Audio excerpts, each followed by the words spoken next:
and welcome to the River Channel St. Croix County Board Candidate Forum. My name is Meg Heaton, and it's my pleasure to interview the candidates for the position of District 7 Supervisor on the St. Croix County Board in the upcoming April 3rd election. District 7 is located in the city of Hudson and includes wards 2, 3, 4, and 7. The candidates are incumbent Tammy Motaden,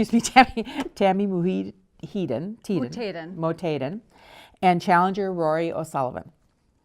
These are interesting days in politics and government, and I want to begin by thanking you both for the willingness to serve the public and on behalf of the residents of your districts. We have a series of questions that we've prepared for you both, and we'd like you to limit your answers to about 2 minutes each. Let's begin with some information about who you are, how long you've lived in the district, your qualifications, and your background. Rory, we'll start with you. Thanks. So thanks for having us on this evening, and thanks for having us so late. I know you've done a series of these, and when we're recording this, it's 7 o'clock on Friday, and I think you've told me this is the last one, so hopefully we'll have something better to do after this. So I'm not from around here. I'm from Ireland originally. I was born there, and then I met my wife, who's from Spring Valley originally. It'll be our 10-year anniversary, actually, of marriage this June. And then I moved to, well, it was sort of a long story. I lived in Ireland for a bit, and then moved to the United States, and I moved to Hudson in October 2011, and we lived on Croix Drive, renting initially, and then we bought a house and moved to Laurel. In 2013, I lived there for a period, and then we moved to, just recently, it was in May of 2017, on Memorial Weekend, we moved to where I am now, which is in Red Cedar Canyon. And I'm an attorney. I'm currently working for the Rodley Besker law firm in River Falls. I have 3 kids, and I mean that's who I am. I mean, was there more to what was the question? Was it why we want to run? Your qualifications, background? I mean, that's my background. My qualifications are I'm a lawyer. I went to undergraduate in Ireland, law school in Ireland. I worked in a corporate firm there, and I was a district attorney for a period in Ellsworth, and now I'm just doing civil litigation primarily in River Falls. Okay. Tammy. Well, hi, thanks for having me, and I'll just tell you a little bit about myself. I grew up in northern Minnesota, up on the Iron Range in a mining town. I'm the youngest of 8 children. When I was 10, my dad, who was a World War II vet, he passed away. And so my mom raised 8 children as a single working mom. She was an RN in our local hospital, and she was just a really great role model, so thanks, Mom. So eventually I made it down to the Twin Cities, attended the University of Minnesota. That's where I met my husband, Bobby, and graduated with a degree in occupational therapy. Bobby and I have 3 children, Angela, who's all grown up and out on the East Coast, and we have Ryan, who's 16 and attends Hudson Public School, high school, and Quentin, who's 13 and is at the middle school. We moved to Hudson about 13 years ago. We were living in Woodbury, but with our growing family, we were looking for a bigger house and decided that Hudson was a really great place to live. We really liked the small town charm, reminded me of where I grew up, really liked the natural beauty, the outdoor recreational opportunities, and have been really happy to live here. I've been active in the community since we moved here, volunteering primarily with my kids, schools and sporting things they do, and I volunteer currently with the school. I volunteer for the Halos of St. Croix Valley, and my qualifications would be, I'm currently serving on the board. About a year ago, a vacancy came open. The person who was representing my district moved, and I was asked if I was interested, and I thought it was a great way to serve my community. So I was lucky enough to get appointed to the board. I currently serve on the Community Development Committee and the Administration Committee. Okay, thank you. We'll start the questions with you, Tammy. Why do you want to serve on the St. Croix County Board? Well, I'm an occupational therapist. I work with the elderly and the disabled. And I really see that both professionally and personally, I have seen how the county can benefit a person's life. When I'm working with clients, frequently, especially if they are low income, I'm looking for services that will help them remain living independently and with dignity. So I've reached out to many counties. I've been an OT for 20 plus years. I do home care. I've worked with counties all over. I currently work in St. Croix County, Pierce County, and all of pretty much the whole metro area. So I really have seen when counties get it right. I see when counties consistently can take care of the people that are in their district. And so that's what got me interested in local government. Personally, about 30 years ago, I found myself a single mom. I had a newborn baby, and I really needed some help. I was working as a waitress, I was cleaning houses, I was taking and ironing, but I couldn't make ends meet. I'd had a little bit of college, but the county really supported me, the county that I lived in at that time. It had great leadership, and it supported me, and I was able to finish my college education and become a productive, a person who contributes to the economy. So again, both personally and professionally, I can see really why the county government is important. Rory, how about you? I don't know if want to is necessarily the best word to use. I felt that, so I became a citizen 2 years ago on St. Patrick's Day in March, and that was so that I could I ran for district attorney a couple of years ago, and that experience more than anything else told me, or certainly I learned from it, that it is public service. It is like a duty. It's a service. And so, I did that initially because, well, I thought it would be, an interesting job. There was a lot that I knew that my skill set matched what was available, and I thought I'd be good for that position. But during the campaign and the politicking for that job, I learned that, my generation doesn't participate enough, quite frankly, in politics, and particularly in local politics. I mean, it's one thing if you're going to Washington or down to Madison, but locally, it's equally important. And I can see it in my own life that it's difficult, right? Because you have a job and you have kids, and yet it's important. And it does feel like a duty, like this is some way that I can give back, because, like, not to be trite, but the United States has been extremely good to me. And I feel I don't know what else I would do. This is some way of serving. And I do feel like it's a service, it's a duty, it's me trying to give back. And, this is something that I feel like more of an obligation, frankly, than anything else, because it is important.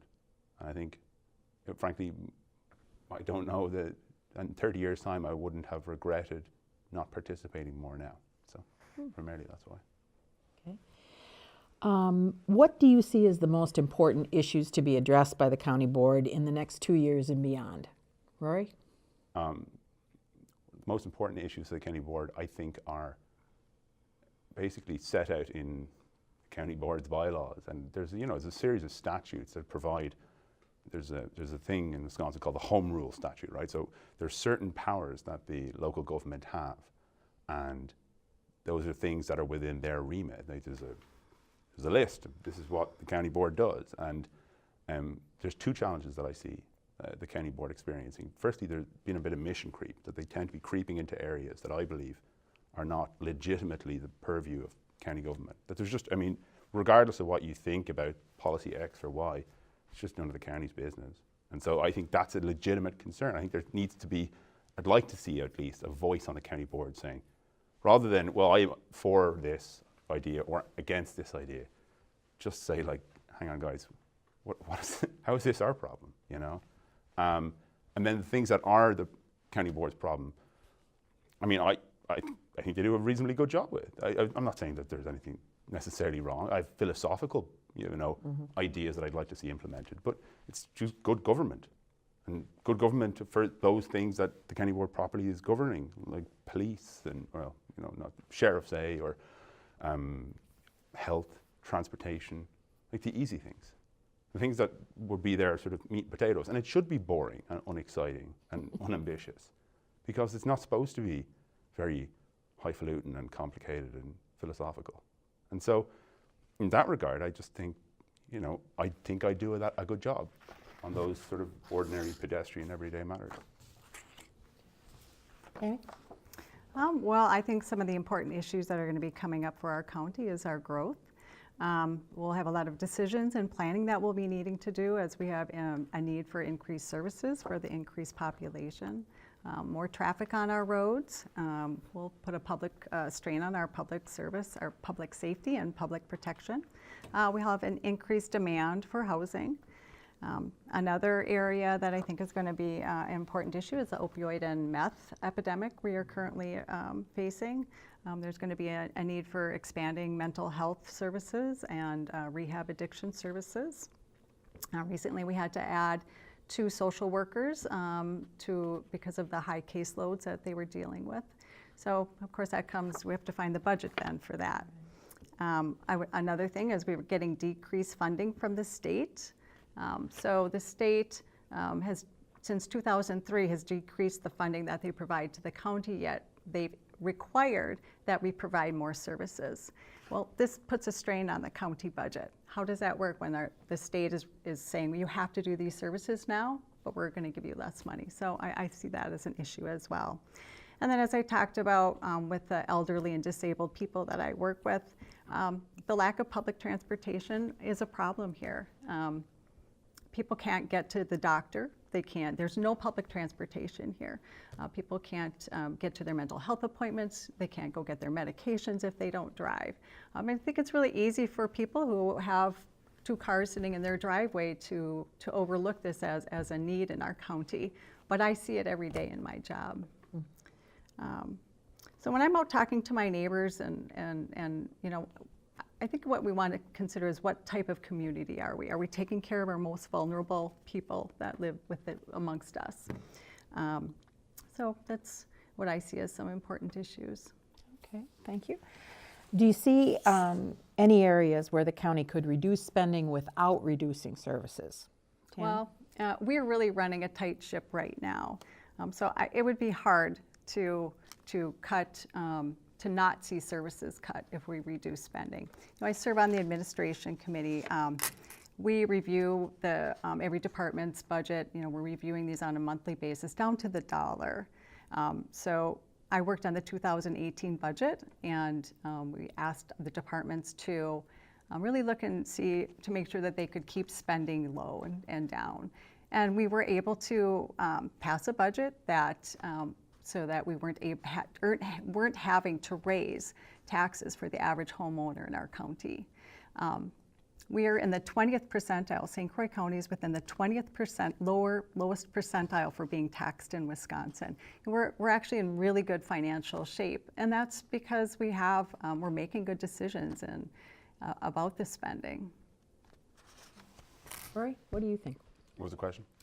Do you see any areas where the county could reduce spending without reducing services? Reduce spending without reducing services? Yes. No. I mean, they should do that if they can, right? I mean, if it's possible today to just pay less for the same amount, I mean, God, I hope not, eh? Because otherwise there's some guy who's just being paid to do, he's like, oh, I do this job for half as much, but I'll just keep doing it for what I'm doing it now. So evidently, I mean, I would hope not. Okay. I would hope that it's not possible. There's not just some rent seeker who's just skimming off the top. So with that out of the way, then the question becomes, is it possible to reduce cost without reducing services? Probably not. Should we be reducing cost all the same if there are certain services that should be reduced? So that's a better question, right? Because that's a bit more specific. And that's where I reckon Tammy and I would disagree, philosophically in some sense. There's certain kinds of spending, I suspect, that I would say this is needless, you know, or certainly, and I'm not saying wasteful like we're overpaying for some service, but just we may not need this service, or perhaps not as much of it. And that's a guess. I won't speak for her, but that would be a guess of mine. And I think that's a legitimate disagreement. You know, the electorate may agree with me, or they may agree with her, but I think that's a fair discussion to have, because that's ultimately what the county board is. I mean, more than anything else, the county is a budgetary mechanism for providing services that it's statutorily required to provide. And so regarding those services, I think that people are entitled to their opinions, and I think not everyone, in fact, probably not anyone, would think precisely the same as me regarding any given service. But that's ultimately what a representative democracy is, because I'm only a representative. And it would be what my opinion on any given service, any given specific set of facts, like this exact set of facts, would you or not fund it? I wouldn't say I've funded nothing, but moreover, I think we might disagree on what would be funded. Okay. Is the county's plan for maintaining and improving the county's infrastructure sufficient? Why or why not? Rory? So when you say infrastructure, you're asking me whether the county's current plan for maintaining its infrastructure is sufficient. Mm-hmm. And improving if it's necessary. And when you say sufficient, you're saying because we ought to have more infrastructure, or because we ought to get the same infrastructure for less? Because I think it's an important thing to determine, right? Because when you're saying infrastructure, you're talking about roads primarily, right? Mm-hmm. Yes? Yeah. And so, kind of thing. There's this Towers. Yeah, towers, sorry, too. But I know there's been a big discussion about this highway building out in Baldwin that everyone's talking about. And I think that's a perfect example where that's just a disagreement. And it's a disagreement that interests in the particulars a fairly limited section of society. There's like people that are running for the county board and some of their sort of more knowledgeable friends, and that's about it. But like as a philosophical point, the question I think that the electorate needs to determine is, do you replace what is essentially an aging building or try to maintain it, knowing that that's probably more expensive than just, paying for it now? Or on the other hand, do you just buy it now and potentially overpay for it and buy something that you may not necessarily need? And so I think certainly that highway building, if we're just talking about infrastructure, I think that's an issue facing the board. That's a governmental issue. That's a budgetary issue. Regarding the ordinary pedestrian stuff like salt in the roads and ploughing, I mean, I wouldn't imagine that there's much of a disagreement at all, frankly. I don't think anyone's sort of anti-ploughing. At least I hope not. Okay, Tammy? Well, I feel privileged to be serving on our current board because we've had to make some really important decisions about our infrastructure. Previous boards have ignored problems. Our 911 system, it was outdated. Parts of our county staff were working out of a condemned building. Towers weren't able to send out radio signals, so not sheriffs could be out in their car and not have radio contact. So it's hard to believe, but that's the state of some parts of our county. Updates were needed to really ensure public safety. As far as the highway maintenance building, that also was in disrepair. And that was another problem that the previous board could have addressed. It was some parts of that building were 92 years old. There was no place to store the expensive equipment. And the previous board just decided they didn't want to deal with it. They didn't want to spend any money. And basically we're spending hundreds of thousands of dollars just to maintain an outdated building. So we as a board had to make some decisions, and they're tough decisions, but we now will have I think we have groundbreaking next week. We'll have an updated building that's modernized, that's energy efficient, that can take care of the expensive equipment that the county needs to keep our roads safe.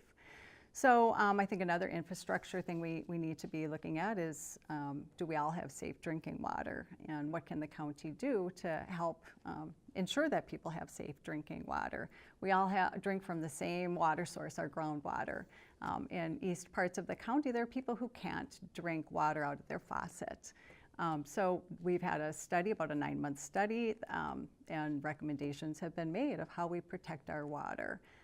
And so the county board is looking at how, and that's part of our infrastructure, is how do we make sure that we have safe drinking water in our county for everyone. Good. It is expected that St. Croix County's population will continue to grow. What challenges and opportunities do you see with this growth? Tammy? Well, I talked about some of the challenges. We're going to have increased need for services, need for modernizing our infrastructure and being prepared for more road use, and need for more public protection. We have a need already for affordable housing. We want to attract young professionals and families to come live here. We can really capitalize on the growth. So with increased growth, we have that opportunity for increased economic growth as well.